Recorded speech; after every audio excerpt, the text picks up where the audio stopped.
Okay, ever since last night's special election in Tennessee, there is one quote I cannot stop thinking about. It was a quote from an anonymous House Republican who told Politico ahead of the election, quote, "If our victory margin is single digits, the conference may come unhinged." It's a direct quote.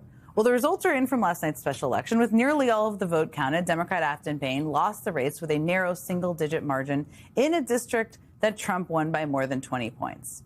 And given that anonymous, I'm going to give that anonymous Republican a little bit of credit, because the Republican conference definitely appears to, in places, becoming unhinged. Republican anger at Little Mike Johnson is growing, with at least 3 Republican House lawmakers now publicly criticizing him. In an interview with the Wall Street Journal, Congresswoman Elise Stefanik went so far as to call the speaker an ineffective leader, saying, quote, "He certainly wouldn't have the votes to be speaker if there was a vote tomorrow." There you go.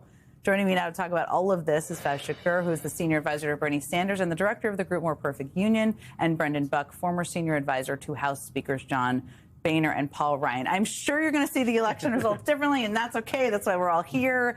Faiz, there's lots of takes on this. Obviously, Afton Bain ran as an unapologetic progressive. She came within single digits of a margin. There's lots of takes out there, but what's your take on what this means and what Democrats should take away from it and what they shouldn't? Well, one more exciting thing is that turnout didn't actually drop from 2022. Yeah. You have turnout remaining high, so that means people moved in their election outcomes and desires. And then you look at the breakdowns, and many people have seen it, is that the county by county breakdown all shifted left, with the lowest margin being only 7%. So if you say 7% of the least performing county moved left, the highest performing counties are up 20, 30%. So now what does that mean for the election cycle?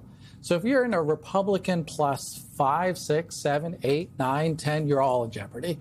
And the opportunities now are about 45 or plus or so seats that I would say are now competitive that weren't competitive, or we wouldn't have thought were competitive before this special election. We do have a while to go before the election. I mean, those numbers are not great for Republicans. I think there's a lot people are legitimately concerned about. But what do you think they should be doing now? Yeah, I don't think there's a whole lot of point in denying that it was really bad. And it's not just this one isolated race. We saw the governorships in New Jersey and Virginia. Things have been trending in a really bad way. And ultimately, I think it comes down to enthusiasm. Yes, there may have been some people that were persuaded. I think you could still look at that and say that was just a lot of Democrats turning out and maybe a lot of Republicans just staying at home. And that's the big fear for Republicans, is when Donald Trump is on the top of the ticket, people don't show up. And I think that's what we're worried about. Republicans tend to have their head in the sand a little bit, and especially at the White House. The president does not seem to acknowledge that there are people who are concerned about the cost of living. And if that is what the election is about, and your president is denying that that's an issue, that's going to be a big problem. It's a Democratic con job, Brendan. Right. When you're going into midterm, you're kind of just at the hip of whoever the president is. And there's only so much you can do in Congress. If the president is really unpopular and he's not responding to people's concerns, you're going to have a bad night. And if the president doesn't wake up and realize that he has a problem, he's probably going to find himself with the Democratic He's Congress. not really doing anything to make himself more popular. Let's talk about what's happening on the Hill, because this is also, people are very angry at Mike Johnson. Elise Stefanik, she is very angry at Mike Johnson. Yes. Is this about his leadership of the caucus, the election results? As you said, it's not just last night. It's also the governor's races, special elections. What's it all about, and what happens with all of this? Well, with Elise Stefanik, I think we have to remember that she blames Mike Johnson for spiking her appointment to be the ambassador to the United Nations. So she holds a grudge, and she holds it very well, and she's been sort of riding on him this entire time. Now, I will say, being Speaker of the House is hard. I worked for 2 of them. Being a Republican Speaker of the House is hard. But being Speaker, the job is mostly what I consider member management. That is making sure that your members are taken care of, their personalities are tended to, but mostly that they are engaged, that they have something to work on. And I think that's what a lot of frustration is. They obviously kept the House out of session for almost 2 months.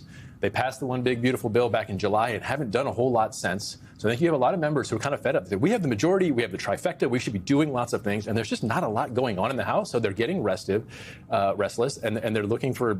So they're going to lash out at some point when they have nothing to do, and that's what's the problem that he's got. And he's got to figure out some way to keep them focused. Yeah, I'm not going to cry a tear for Mike Johnson, but he's the outlet right now because they don't want to go after they don't want to go after Donald Trump. So Elise Stefanik would naturally be saying, hey, Donald Trump is leading us into the ditch. Politically, we are struggling. I'm running for governor, and I can't find New Yorkers who want to support me. That would be what she would naturally say, but she's not going to do that. So instead, here comes Mike Johnson. He'll go beat up on him.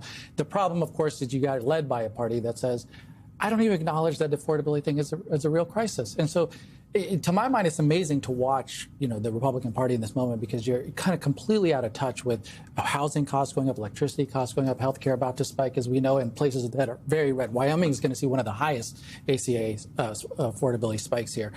And yet you look at the way in which they're dealing with it, and it's all political. It's a political problem. I'm going to just go talk about nonsense around car, affordability, energy, something, not deal with the fact that people are struggling and want something out of you. And as long as they maintain that road, Democrats are going to do quite well. All right, Faz, Brendan, more to discuss. There's another government shutdown potentially coming, so we'll have to talk about that again. Thank you both so much for being here. I appreciate it.